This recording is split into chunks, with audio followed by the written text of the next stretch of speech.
Hello everyone. तो हम लोग देखेंगे रिलेटिविस्टिक इफेक्ट काफ़ी आसान है। सबसे पहले हम एक एस फ्रेम लेंगे जो कि एक स्टेशनरी फ्रेम है, और एक और फ्रेम लेंगे जो एच टेस्ट फ्रेम है, जिसमें एक ऑब्जर्वर है जो पॉइंट ए से बी के तरफ भाग रहा है with a constant velocity v।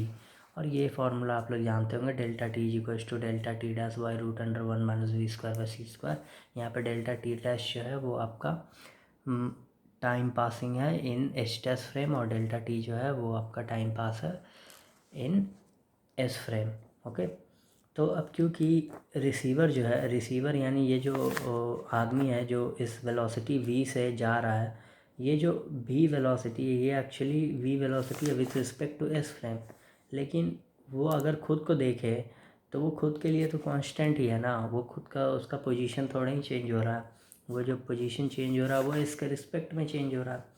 तो since receiver is stationary in इस frame, delta X takes zero होगा, यानी चेंज इन अकॉर्डिंग टू ही मतलब according to that person the change in its displacement is actually zero. So delta X takes is zero. Now we know this formula, ये आपको formula पता होगा, X is equal to gamma X dash plus V T dash. अगर याद नहीं आ रहा तो ये फार्मूला पता होगा आपको, एक्स माइनस वी टी।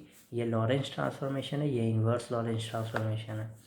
तो ये इन्वर्स लॉरेंस ट्रांसफॉर्मेशन हम लोगों ने लिया है और इसको डिफ्रेंशिएट कर दिया है। तो जब डिफ्रेंशिएट कर दिया तो इसमें एक डेल्टा एक्स डैश भी आया, और डेल्टा एक्स डैश हमारा जीरो है तो वो एलिमिनेट हो गया।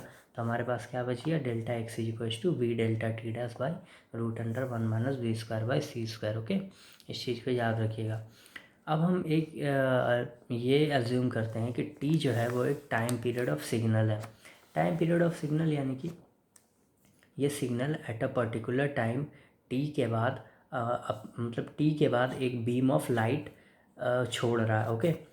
तो अगर टी पीरियड ऑफ सिग्नल है तो फ्रीक्वेंसी क्या हो जाएगा, वन बाई टी होता है, one by time period. This means that two successive signals are sent at T is equal to zero and T is equal to T. यानी दो successive जो लाइट बीम है उसके बीच का टाइम डिफरेंस टी है।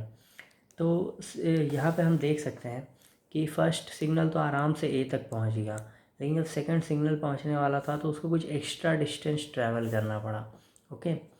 तो अगर हम ये अज्यूम करते हैं कि ए से बी तक जाने में इस पार्टिकल को टाइम लग गया delta T dash, according to that particle अगर उसे टाइम लगा है डेल्टा टी डैश, तो वो डेल्टा टी डैश किसके बराबर होगा, वो बराबर होगा this distance divided by time. हुआ कि नहीं हुआ? ओके। तो हमारा जो डेल्टा टी है, यानी जो हम एस फ्रेम से देख रहे हैं, जब हम एस फ्रेम से देख रहे हैं तो वो आपका हो जाएगा original time plus delta T dash. Is that okay? ये actually total delta T dash है। तो आप डेल्टा टी का फॉर्मूला जानते हो, delta T dash by root under one minus V square by C square, और डेल्टा एक्स हम लोगों ने यहाँ पे निकाल रखा है। ठीक है, तो ये डेल्टा एक्स हम लोग यहाँ पे पुट कर देंगे। अब हम लोग यहाँ पे पुट कर चुके हैं, अब यहाँ से सिंपली जंबल द वर्ड्स कर देना, आई मीन बस मम्बलिंग जम्बलिंग करना है, और उसके बाद आपका ये फार्मूला आ जाएगा, T is equals to gamma times of T dash into one minus V cos alpha by C. और टी को आप वन बाई फ्रीक्वेंसी लिख सकते हो, तो ये फ्रीक्वेंसी का फार्मूला आपका आ जाएगा सिर्फ जंबलिंग करने के बाद। ओके, नाउ हमारे पास ये फार्मूला आ चुका है जो कि है डॉपलर्स फार्मूला। अब अल्फ़ा जो है ना, ये एक्चुअली डायरेक्शन ऑफ सिग्नल है as seen from S frame. आप यहाँ देख सकते हो, यहाँ पे क्या है, ये एस फ्रेम है, उसके अकॉर्डिंग हम किस डायरेक्शन में सिग्नल दे रहे हैं। तो ये जो एंगल बन रहा है ये अल्फ़ा है, तो alpha is actually the angle of the signal as seen from S frame. तो अगर ऑब्जर्वर मूव कर रहा है एस फ्रेम के रिस्पेक्ट में अलॉन्ग एक्स एक्सिस, तो कॉस अल्फ़ा जीरो होगा। यानी कि अगर ऑब्जर्वर और एस फ्रेम अगर सेम डायरेक्शन में जा रहे हैं, यानी एक्स एक्सिस पे जा रहे हैं, तो अब भी ऐसी बात है कि जब दोनों सेम डायरेक्शन में रहेंगे तो एंगल क्या होगा, जीरो। तो एंगल जब जीरो होगा तो कॉस जीरो क्या बन जाएगा, आपका वन बन जाएगा। ओके। तो जब कॉस जीरो वन हो जाएगा तो आपके पास ये एक नॉर्मल सा फार्मूला आ जाएगा, और हम इसे कहते हैं लॉन्गिट्यूडनल डॉपलर इफेक्ट। इसे हम कहते हैं लॉन्गिट्यूडनल डॉपलर इफेक्ट। अब क्योंकि फ्रीक्वेंसी है तो फ्रीक्वेंसी और लैम्डा के बीच का वैल्यू तो आप जानते ही होंगे, V is equals to F into lambda होता है, आई मीन इन दोनों के बीच का रिलेशन। तो यहाँ से आप इस केस में क्या है, लाइट ट्रैवल कर रहा है, लाइट पल्सेस ट्रैवल कर रहा है, तो यहाँ पे हम स्पीड ऑफ लाइट लेंगे। तो हम फ्रीक्वेंसी को c बाय लैम्डा से सब्स्टिट्यूट कर देंगे तो हमारे पास ये फार्मूला आ जाएगा। ओके, अब दो इम्पॉर्टेंट केस है। पहला है कि if receiver is receding from the source, यानी अगर रिसीवर सोर्स से दूर भाग रहा है तो क्या होगा। तो इस केस में जो एपरेंट फ्रीक्वेंसी है, apparent frequency F dash frequency है, यानी जो आदमी जो मूव कर रहा है उसको फ्रीक्वेंसी कितना दिख रहा है वो है एफ डैश, और जो एफ है वो ओरिजिनल फ्रीक्वेंसी है जो सोर्स आपका एमिट कर रहा है। तो अगर रिसीवर सोर्स से दूर भागेगा तो ओरिजिनल फ्रीक्वेंसी बड़ा होगा, और अगर आपका रिसीवर सोर्स के तरफ आएगा तो एपरेंट फ्रीक्वेंसी बड़ा होगा। तो नॉन रिलेटिविस्टिक डॉपलर इफेक्ट के केस में हमारे पास एक सिंपल सा फार्मूला होता है जिसको हम बाइनोमियल एक्सपेंशन करके निकालते हैं, और फिर आप फर्दर एक्सपेंड कर सकते हो इस फार्मूला को। इसको आप root under 1-v/c into root under 1+b/c भी लिख सकते हो।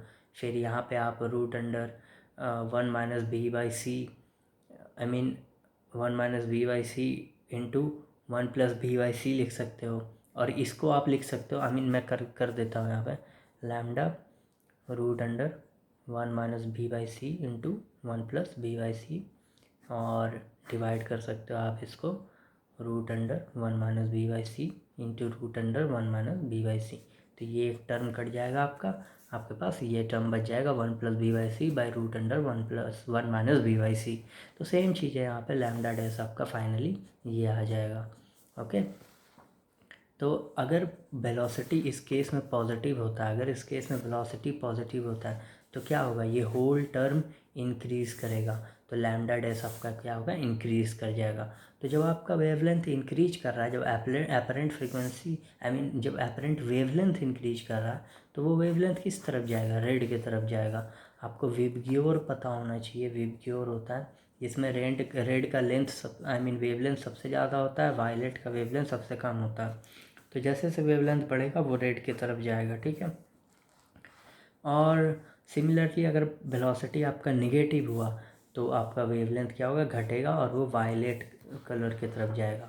तो जितने भी स्टार्स और गैलेक्सी होते हैं जो हमको नॉर्मल पोजीशन में दिखते हैं, लेकिन एक्चुअली ना वो शिफ्टेड होते हैं, क्योंकि जब हम यहाँ से ऑब्ज़र्व करते हैं उन गैलेक्सीज़ को, उन स्टार्स को, तो वो रेड कलर टाइप के दिखते हैं। उनका जो वेवलेंथ होता है जो हमें दिखता है वो रेड की तरफ शिफ्ट होता है। तो इसका मतलब क्या हुआ, इसका मतलब ये हुआ कि उनका वेलोसिटी पॉजिटिव है। ओके, और वेलोसिटी पॉजिटिव है यानी वो हमसे दूर जा रहे हैं। तो this displacement of spectral lines towards the red end of spectrum is called recessional red shift, इसको रिसेशनल रेड शिफ्ट भी कहते हैं। और जब वेलोसिटी पॉजिटिव होगा, ठीक है, ये एक्चुअली वेलोसिटी नहीं है, ये रिलेटिव वेलोसिटी है।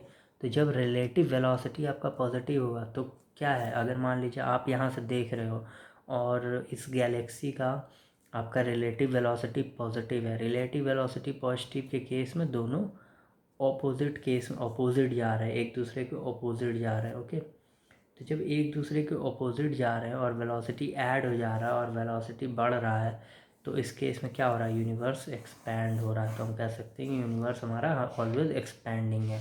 अब हमारे पास एक और टर्म है aberration of light from stars, ठीक है। तो ये टर्म जो है ना, ये इसके ऊपर आप एक्सप्लोर करिए, aberration of light from stars, क्योंकि ये काफ़ी इंटरेस्टिंग है। बार्डली नाम के एक ऑब्जर्वर थे, उन्होंने देखा कि जब 1 साल होता है, जब अर्थ आपका 1 साल के अंदर राउंड मार लेता है सन का, तो जो स्टार्स के पोजीशन है ना वो एलिप्टिकल ऑर्बिट में चेंज होते हैं। तो इसके ऊपर भी एक प्रूफ है, आप उसको देख सकते हो इंटरनेट पे। ओके,